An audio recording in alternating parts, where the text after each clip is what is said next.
சீமான் மீதான பாலியல் வழக்கு தொடர்ந்துள்ள நடிகை விஜயலட்சுமி தன்னை மனநோயாளி என்று விமர்சித்த சாட்டை துரைமுருகனுக்கு பதிலடி கொடுக்கும் வகையில் வீடியோ வெளியிட்டுள்ளார். விஜயலட்சுமி தொடர்ந்த பாலியல் வழக்கை சாதாரணமாக எடுத்துக்கொள்ள முடியாது என்று சென்னை உயர்நீதிமன்றம் தெரிவித்திருந்தது. இந்நிலையில் வீடியோ வெளியிட்டுள்ள விஜயலட்சுமி வழக்கின் தீர்ப்பு தனக்கு சாதகமாக வரும் என நம்புவதாக குறிப்பிட்டுள்ளார். தன்னை மனநோயாளி என சாட்டை துரைமுருகன் குறிப்பிட்டதாக சுட்டிக்காட்டியுள்ள விஜயலட்சுமி அவருக்கு பதிலடி கொடுக்கும் விதமாக பேசியுள்ளார். சாட்டை துரைமுருகனைப் போலவே சீமானுக்கு வக்காலத்து வாங்கிய நிறைய பேர் காணாமல் போய்விட்டதாகவும் வீடியோவில் விஜயலட்சுமி ஆவேசமாக பேசியுள்ளார். இதே மாதிரிதான் சீமானுக்கு வக்காலத்து வாங்கின நிறைய பேர் நாம் தமிழர் கட்சியில் இன்னைக்கு கட்சி விட்டே ஓடியே போயிட்டாங்க.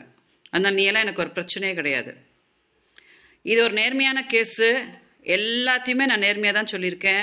எல்லாத்துக்கும் ப்ரூஃப் சப்மிட் பண்ணியிருக்கேன். காவல்துறை இதை நேர்மையாக விசாரிச்சுட்டு இருக்கிறாங்க. என்னன்றது நீதிமன்றம் எனக்கு நீதி கொடுக்கும்.